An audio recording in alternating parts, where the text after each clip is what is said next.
How to change email in Amazon account. Hello everyone, welcome to this channel. I'm Emily and I'm here to help you out today.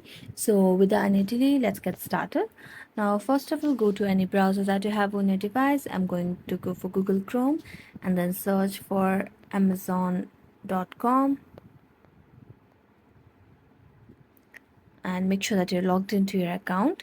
Now it will look something like this. Now to change the email in Amazon account, what you need to do is just tap on this account over here and then tap on the your profile section, or you can just directly go to your profile and tap on manage profiles over here. So here you can see the option of add profile, so just tap on add profile. We're going to create a profile name over here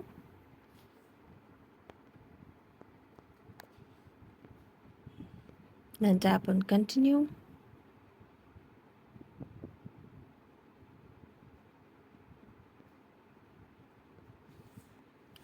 And you just need to be able to switch the account by adding the profile and linking it to your Google account. So thank you so much for watching this video. If you enjoyed it, don't forget to like, subscribe and hit the bell notification for more updates. That's it for today. See you next time.